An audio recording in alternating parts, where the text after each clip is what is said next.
ശ്രീ വസന്ത് തെങ്ങുംപള്ളി, CPM-ഉം CPI-യും തമ്മിലുള്ള തർക്കം മുന്നണിയിൽ വലിയ പ്രതിസന്ധി സൃഷ്ടിക്കുന്നു. അത് പരിഹരിക്കപ്പെട്ടതിൻ്റെ വാർത്തകൾ വന്നു എങ്കിൽ പോലും മുഖ്യമന്ത്രിക്ക് മുന്നിൽ അതുമായി ബന്ധപ്പെട്ട ചോദ്യങ്ങൾ ഉണ്ടാകും. മുഖ്യമന്ത്രി അതിനോട് ഏത് രീതിയിൽ പ്രതികരിക്കുന്നു, മുന്നണിയുടെ ആ ഒത്തൊരുമ ഏതെങ്കിലും തരത്തിൽ ശിഥിലമാകുമോ എന്നൊക്കെ ആയിരിക്കും എല്ലാവരും നോക്കിയിരുന്നിട്ടുണ്ടാകുക. പ്രതിപക്ഷം എന്ന നിലയിൽ നിങ്ങളും ആ സാഹചര്യങ്ങൾ എന്താണ് എന്നത് വീക്ഷിച്ചിട്ടുണ്ടാകും. വളരെ പ്രതീക്ഷിക്കാത്ത ഒരു നേരത്താണോ ഇത്ര വലിയ പ്രഖ്യാപനങ്ങൾ ഉണ്ടാകുന്നത്? ഒരു എതിർ രാഷ്ട്രീയ പാർട്ടി എന്ന നിലയിൽ നിങ്ങൾക്ക് അത് ആ രീതിയിൽ ഒരു തിരിച്ചടിയോ അല്ലെങ്കിൽ അപ്രതീക്ഷിതമായ പ്രഖ്യാപനം ഉണ്ടാക്കിയ ആഘാതമോ സൃഷ്ടിച്ചിട്ടുണ്ടോ? ഒരിക്കലുമില്ല എന്ന് തന്നെ മാത്രമല്ല, ഇത്തരം വിഷയങ്ങളുമായി ബന്ധപ്പെട്ട വിവരങ്ങൾ എനിക്ക് തോന്നുന്നു 2 ആഴ്ചക്കാലം മുമ്പാണ് ന്യൂസ് 18 അടക്കം ബ്രേക്ക് ചെയ്തിരുന്നല്ലോ. ഈ പെൻഷൻ വർദ്ധിപ്പിക്കാൻ പോകുന്നു, ഇലക്ഷന് തൊട്ടു മുമ്പുണ്ടാകും, ആ ഇലക്ഷന് തൊട്ടു മുമ്പുണ്ടാകുന്നത് ഇലക്ഷനെ ലക്ഷ്യം വെച്ചുകൊണ്ടാണ് എന്ന്. എന്നാൽ കേരളത്തിലെ ഇടതുപക്ഷത്തെ, കേരളത്തിലെ CPM-നെ സംഘപരിവാറിന്റെ തൊഴുത്തിൽ കൊണ്ടുപോയി കെട്ടിയതിന്റെ പ്രായച്ചിത്തമാണ് ഈ പെൻഷൻ പ്രഖ്യാപനം എന്നുള്ളതാണ് ജനത്തിന് മനസ്സിലാവുന്നത്, അരിയാഹാരം കഴിക്കുന്നവർക്ക് മനസ്സിലാവുന്നത്. ഇപ്പൊ അങ്ങ് തന്നെ സൂചിപ്പിച്ചു CPI-യുമായി ഉണ്ടായിരുന്ന പ്രശ്നങ്ങൾ. CPI-യുമായി വെറും പ്രശ്നമായിരുന്നില്ല കേട്ടോ, മന്ത്രിസഭാ യോഗത്തിൽ അവതരിപ്പിക്കാതെ PMC അല്ല നമ്മുടെ ചർച്ച, അതുമായി ബന്ധപ്പെട്ട ഒരു ചർച്ച കഴിഞ്ഞതാണ്. അല്ലെന്നേ അതിലേക്ക് തന്നെയാണ് വരുന്നത്. കേൾക്കൂ, അതിന്റെ ഒരു വലിയ പ്രശ്നമുണ്ട്. മന്ത്രിസഭാ യോഗത്തിൽ അവതരിപ്പിക്കാതെ 19-ാം തീയതി ഒപ്പിട്ട കാര്യത്തെപ്പറ്റി 20-ാം തീയതി അങ്ങനെ ഒരു കാര്യത്തെപ്പറ്റി ചിന്തിച്ചിട്ടേ ഇല്ല എന്ന് മന്ത്രിസഭയെ തെറ്റിദ്ധരിപ്പിച്ചതുമായി ബന്ധപ്പെട്ടാണ് അവർ തമ്മിലുള്ള പ്രശ്നം. ആ പ്രശ്നം പരിഹരിക്കാൻ വേണ്ടിയാണെങ്കിൽ പോലും 2021 ആണ്ട് ഈ സർക്കാർ അധികാരത്തിൽ വന്നപ്പോൾ പ്രഖ്യാപിച്ച പ്രഖ്യാപനങ്ങളൊക്കെ വീണ്ടും പ്രഖ്യാപിച്ചതിൽ ഞങ്ങൾക്ക് വലിയ സന്തോഷമാണുള്ളത്. അങ്ങനെയെങ്കിലും ജനത്തിന് 2 പൈസ കിട്ടുന്നെങ്കിൽ കിട്ടിക്കോട്ടെ എന്ന ചിന്തയുള്ളൂ ഞങ്ങളെ സംബന്ധിച്ച്. കാരണം ഈ സർക്കാർ 2021 അധികാരത്തിൽ വരുമ്പോൾ അന്നത്തെ ദേശാഭിമാനിയുടെ ഏറ്റവും വലിയ ഹെഡിങ്ങുകൾ എന്തായിരുന്നു? അത് തന്നെയാണ് രേണു ഇപ്പോഴും പിണറായി വിജയൻ വായിച്ചിരിക്കുന്നത്. എനിക്ക് തോന്നുന്നു 2021 ദേശാഭിമാനി എടുത്ത് പിണറായി ഇന്നും വായിച്ചു എന്നതിനപ്പുറത്ത് എന്താ ഉള്ളത്? ജോയിൻ ചെയ്തിട്ടുണ്ട്. 2021 ദേശാഭിമാനി പത്രം എടുത്ത് അതിന്റെ ഹെഡിങ് എടുത്ത് ഫ്രണ്ട് പേജ് എടുത്ത് ഇന്ന് പത്രസമ്മേളനത്തിൽ പിണറായി വിജയൻ വായിച്ചു. നല്ല കാര്യമാണ്. നോക്കൂ, എന്തൊക്കെയാണ് കുടിശ്ശികകൾ ഉണ്ടായിരുന്നത്? ക്ഷേമനിധി ബോർഡിന്റെ കുടിശ്ശികയാണ് ഒന്നാമതുണ്ടായിരുന്നത്. അത് ഏതാണ്ട് 1150 കോടി രൂപ വരും. അതുമായി ബന്ധപ്പെട്ട് സംസ്ഥാന സർക്കാർ ഒന്നും പറഞ്ഞിട്ടേ ഇല്ല, ഈ കാര്യത്തിലും പറഞ്ഞിട്ടില്ല. ഇനി കാരുണ്യ ഡെവലപ്മെന്റ് ഫണ്ടുമായി ബന്ധപ്പെട്ട് 1000-ലേറെ കോടി രൂപ കുടിശ്ശിക ഉണ്ടായിരുന്നു. അത് കൊടുത്തു തീർക്കുമെന്ന് പറയുന്നു. അത് എത്രത്തോളം കൊടുത്തു തീർക്കുമെന്നോ എങ്ങനെയാണ് കൊടുത്തു തീർക്കുക എന്നോ പറയുന്നില്ല.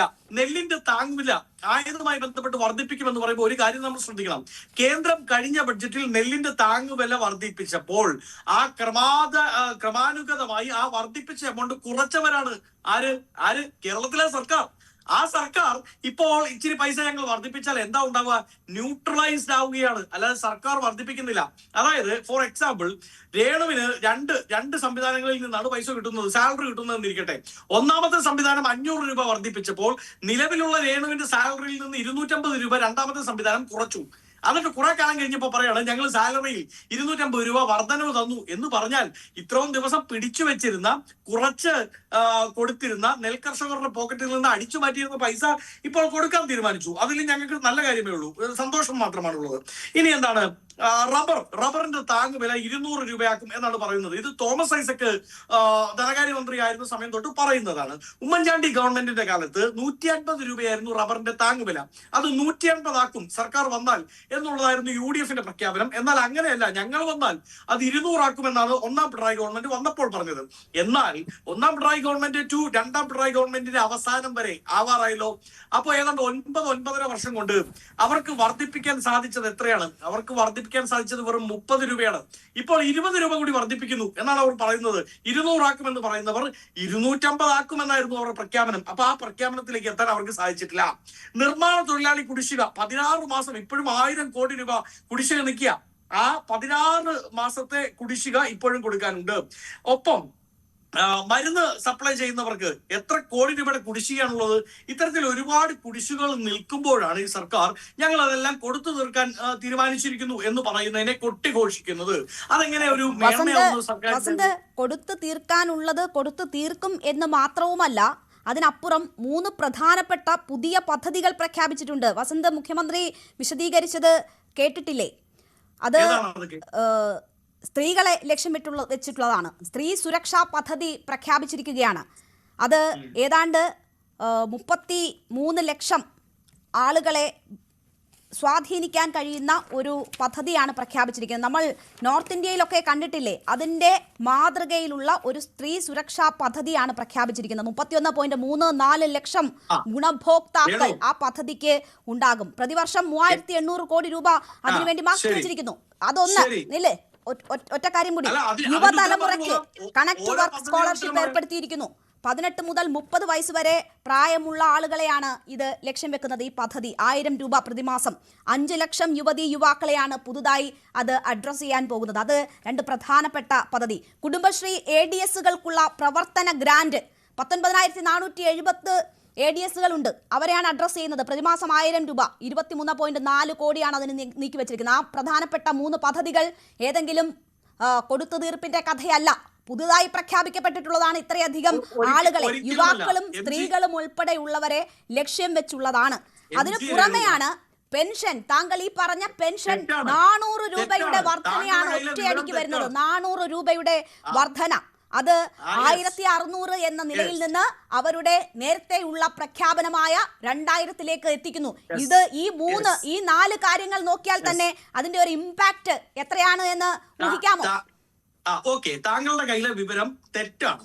2021 നവംബർ മാസം 8-ാം തീയതി ഒന്നാമത്തെ പിണറായി ഗവൺമെന്റ്, രണ്ടാം പിണറായി ഗവൺമെന്റ് വന്നതിന് ശേഷം ഇടക്കാല ബഡ്ജറ്റിൽ പ്രഖ്യാപിച്ചിരിക്കുന്നത് ഇതാ, ദേശാഭിമാനിയുടെ പത്രം വായിക്കൂ. ഞാൻ വായിച്ചു കേൾപ്പിക്കാം, അങ്ങേക്ക് കാണാൻ പറ്റില്ലെങ്കിൽ പ്രേക്ഷകർക്ക് വേണ്ടി വായിക്കാം. വീട്ടമ്മമാർക്കും പെൻഷൻ, ഓരോ വീട്ടമ്മയ്ക്കും 1000 രൂപ വീതം കൊടുക്കും. 40 ലക്ഷം വീട്ടമ്മമാരെയാണ്. അത് പ്രകടന പത്രികയിൽ അവർ പറഞ്ഞിരുന്ന കാര്യമാണ്. അതെങ്ങനെ പ്രകടന പത്രികയാവുന്നത്? ഇത് ബഡ്ജറ്റാണ്. ബഡ്ജറ്റിന് ശേഷമുള്ളതാണ്. പ്രകടന പത്രികയൊന്നുമില്ല. രേണു അങ്ങനെ തെറ്റിദ്ധരിപ്പിക്കാൻ നോക്കണ്ട. ആ പണി ഇടതു പ്രതിനിധി ചെയ്തു. അല്പസമയത്തിനകം നമുക്കൊപ്പം ജോയിൻ ചെയ്യും. തെറ്റിദ്ധരിപ്പിക്കുന്ന പണി അങ്ങ് ചെയ്യണ്ട. താങ്കൾ ഞാൻ പറയണേ, 40 ലക്ഷം പേരെ ലക്ഷ്യമിട്ടു എന്നാണ് അന്ന് പറഞ്ഞതെങ്കിൽ ഇപ്പോൾ 35 ലക്ഷത്തിലേക്ക് അവർ കുറച്ചു. നടപ്പാക്കിയോ? ഇല്ല, നടപ്പിലാക്കില്ല. അതുകൊണ്ടാണല്ലോ നവംബർ 1 മുതൽ നടപ്പാക്കാൻ പോകുന്ന പ്രഖ്യാപനമാണ്. ഇല്ല, ഇതും അങ്ങനെയാണോ പ്രഖ്യാപനം? ബഡ്ജറ്റിൽ പ്രഖ്യാപിച്ച കാര്യങ്ങളാണ്. നീ അത് നടപ്പിലാക്കിയോ? ബഡ്ജറ്റിൽ പ്രഖ്യാപിച്ചത് നടപ്പിലാക്കിയോ? അപ്പൊ വസന്ത് എന്താണ് പറയുന്നത്? ഇത് നടപ്പാകാൻ പോകുന്നില്ല എന്നതാണോ, അതോ ഇതിനൊരു ഇമ്പാക്ട് ഉണ്ടാകാൻ പോകുന്നില്ല എന്നതാണോ? എന്താണ് ഉദ്ദേശിക്കുന്നത്? എന്റെ രേണു, ഞാനൊരു കാര്യം പറയാം. ഇവരുടെ പ്രഖ്യാപനങ്ങളുമായി ബന്ധപ്പെട്ട് ഒരു കഥ 1 മിനിറ്റിൽ പറയാം. അങ്ങ് 1 മിനിറ്റ് ഇടപെടരുത്. ഈ സർക്കാർ അധികാരത്തിൽ വന്ന സമയത്ത്, അതായത് പിണറായി വിജയന്റെ 1ാം ഗവൺമെന്റ് 2019 അധികാരത്തിൽ വരുമ്പോൾ ദേശാഭിമാനിയുടെ അന്നത്തെ ഹെഡിങ്, അതായത് പിണറായി വിജയൻ സത്യപ്രതിജ്ഞ ചെയ്യുന്ന ഫോട്ടോയുടെ തലക്കെട്ടായി കൊടുത്തിരുന്നത് വെണ്ടയ്ക്ക അക്ഷരത്തിൽ 5 വർഷത്തേക്ക് ഇനി വിലക്കയറ്റമില്ല എന്നുള്ളതാണ്. 5 വർഷത്തേക്ക് ഇനി വിലക്കയറ്റമില്ല. അപ്പോൾ ദേശാഭിമാനിയുടെ അന്നത്തെ വില 6 രൂപ 50 പൈസയായിരുന്നു. പക്ഷേ 5 വർഷം കഴിഞ്ഞ് പിണറായി വിജയൻ ഇറങ്ങിപ്പോകുമ്പോൾ ദേശാഭിമാനിക്ക് വില കൂടി, 7.5 രൂപയായി. ഇന്ന് ദേശാഭിമാനിയുടെ വില എത്രയാ? അതായത് പാർട്ടി പ്രവർത്തകർ പേടിപ്പിച്ച് മാത്രം സബ്സ്ക്രിപ്ഷൻ എടുപ്പിക്കുന്ന പത്രത്തിന് പോലും, പാർട്ടി പത്രത്തിന്റെ പോലും വില കൂടിയ ഒരു നാട്ടിലാണ് നമ്മൾ ഉള്ളത്. 2, അങ്ങ് സൂചിപ്പിച്ചതുപോലെ ഈ 3 പദ്ധതികൾ, ആ 3 പദ്ധതികളും ഇതിനു മുമ്പ് പലപ്പോഴും പ്രഖ്യാപിച്ചതാണ്, നടപ്പിലാക്കിയിട്ടില്ല. നടപ്പിലാക്കിയ നല്ല കാര്യമാണ്, ഞങ്ങൾ അതിനെ അംഗീകരിക്കുകയാണെന്നേ. നടപ്പിലാക്കട്ടെ, നടപ്പിലാക്കാനുള്ള ആർജവം കാണിക്കട്ടെ. അല്ലാതെ കുറെ കുടിശ്ശിക വരുത്തുന്നു. അപ്പൊ അങ്ങ് ചോദിച്ചു, കുടിശ്ശിക കൊടുത്തു തീർക്കാൻ പോവുകയല്ലേ, അതൊരു സർക്കാരിന്റെ മേന്മയല്ലേ എന്ന് ചോദിച്ചാൽ, ഞാൻ രേണുവിനെ തന്നെ കോട്ട് ചെയ്തു പറയാം. അല്ലെങ്കിൽ രേണുവിന്റെ സാലറി ഒരു 8 മാസത്തേക്ക് തരുന്നില്ല, ന്യൂസ് 18 തരുന്നില്ല എന്നിരിക്കട്ടെ. 9ാമത്തെ മാസം ന്യൂസ് 18 പോസ്റ്റ് കാർഡ് അടിക്കുകയാണ്. തമാശയ്ക്ക് പോലും അങ്ങനെയൊന്നും പറയരുത്. കൃത്യമായി ഒരു ദിവസം അവധിയാണെങ്കിൽ അതിന് തലേന്ന് ശമ്പളം തരുന്ന സ്ഥാപനമാണ്. അപ്പൊ അത് അങ്ങനെയല്ല. ഞാൻ ചോദിക്കട്ടെ വസന്ത്, നോക്കൂ, ഇവിടെ ഇപ്പോ കാലാകാലങ്ങളായി മുടക്കം വന്നിട്ടുണ്ടാ എങ്കിൽ പോലും ഇപ്പോൾ 400 രൂപ വർദ്ധിപ്പിച്ച് അത് കുടിശ്ശിക തീർത്ത് കിട്ടും എന്ന് പറയുന്നത് ആളുകളെ സംബന്ധിച്ച് അതൊരു ആശ്വാസമല്ലേ? അവർക്ക് 400 രൂപ പ്രതിമാസം കിട്ടുന്ന പെൻഷൻ കൂടുന്നു എന്ന് പറയുന്നത് വലിയ ഇമ്പാക്ട് ഉണ്ടാക്കുന്ന ഒരു കാര്യമല്ലേ? കഴിഞ്ഞ ബജറ്റിലെന്നല്ല, ഇതുവരെയുള്ള ബജറ്റുകളിൽ പോലും 400 രൂപയുടെ ഒറ്റയടിക്കുള്ളൊരു വർധന പ്രഖ്യാപനം എന്ന് പറയുന്നത് പ്രതീക്ഷിക്കുന്നതല്ല. അപ്പോൾ അതൊരു ലോട്ടറി പോലെയാണ്. അതെ, ലോട്ടറി പോലെയാണ്. കാര്യം എന്താ? ഈ സർക്കാരിന്റെ ഒന്നാമതും രണ്ടാമതും ഉണ്ടായിരുന്ന പ്രകടന പത്രികയിൽ ഒന്നാം പിണറായി ഗവൺമെന്റിന്റെ LDF പ്രകടന പത്രിക 52ാമത്തെ പേജ് 4ാമത്തെ ഖണ്ഡിക അങ്ങെടുത്ത് വായിച്ചു നോക്കിയാൽ മതി. ഘട്ടം ഘട്ടമായി ഓരോ മാസം പ്രതിമാസം 100 രൂപ വീതം വർദ്ധിപ്പിച്ച് 2500 എത്തിക്കും എന്നുള്ളതായിരുന്നു. അതായത് പ്രതിമാസം വർദ്ധിക്കേണ്ടിയിരുന്ന പൈസ കൊടുക്കാതിരുന്ന് കഴിഞ്ഞ മാസം കഴിഞ്ഞതിന്റെ മുമ്പത്തെ മാസമൊക്കെ വർദ്ധിക്കേണ്ടിയിരുന്ന 100 രൂപ വർദ്ധിപ്പിക്കാതിരുന്ന് അത് ഹോൾഡ് ചെയ്ത് വെച്ചിട്ട് പെട്ടെന്ന് അങ്ങ് കൊടുത്താൽ ആർക്കാ പ്രയോജനം ഉണ്ടാവുന്നത്? 2500 എത്തിക്കുമെന്ന് പറഞ്ഞവർ 2000 എത്തിച്ചപ്പോൾ അത് വലിയ കാര്യമാണ് എന്ന കണക്കിന് കൊട്ടിഘോഷിക്കുന്നതിൽ എന്ത് മാനദണ്ഡമാണുള്ളത്? കൊടുത്തു തീർക്കാനുള്ള കുടിശ്ശികകൾ കൊടുത്തു തീർക്കട്ടെ. കുടിശ്ശിക ഉണ്ടാക്കി വെച്ചിട്ട് ആ കുടിശ്ശിക കൊടുത്തു തീർക്കുന്നതിനെ വലിയ മേന്മയാ ഭാവിക്കുന്നത് നല്ലതല്ല എന്നാണ് ഞങ്ങൾക്ക് പറയാനുള്ളത്. അത് ജനത്തിന് മനസ്സിലാവുന്നുണ്ട്. കാരണം 100 രൂപ വീതം വർദ്ധിപ്പിച്ചിരുന്നെങ്കിൽ കഴിഞ്ഞ മാസം കൊടുക്കേണ്ട എമൗണ്ട് എന്ന് പറയുന്നത് 2200 രൂപയാണ് കഴിഞ്ഞ മാസം.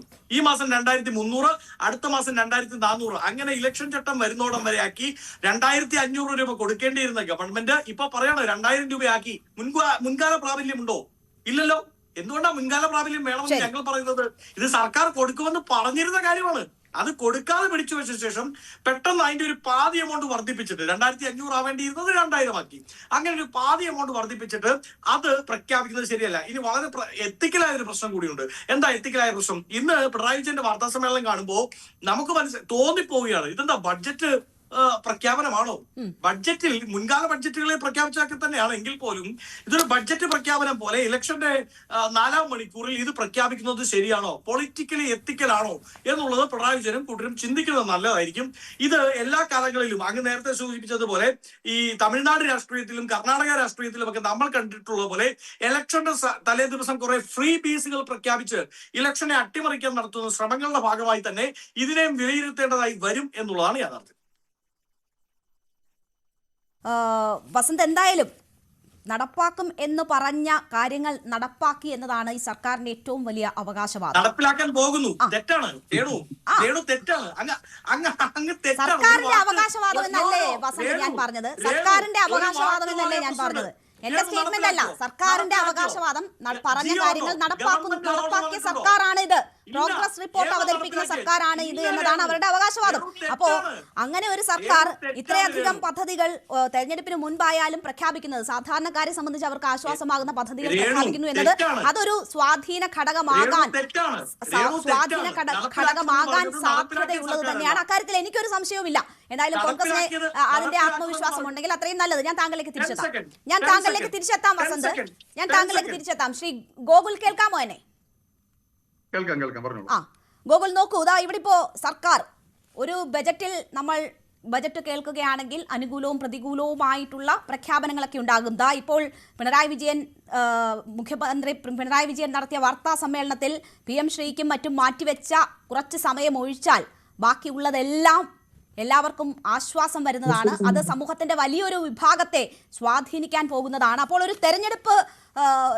തെരഞ്ഞെടുപ്പിന് മുന്നിൽ നിൽക്കുമ്പോഴുള്ള ഈ പ്രഖ്യാപനങ്ങൾ ഭരണമുന്നണി നടത്തുമ്പോൾ അതൊരു തുടർ ഭരണ സാധ്യത കൂടി മുന്നിൽ വെച്ചുള്ള പ്രഖ്യാപനങ്ങളാണ്. നിങ്ങൾ എങ്ങനെയാണ് അതിനെ നോക്കിക്കാണുന്നത്? വലിയ ഇമ്പാക്റ്റ് ഉണ്ടാക്കാൻ പോകുന്നതാണോ ഇന്നത്തെ ഈ പ്രഖ്യാപനങ്ങൾ?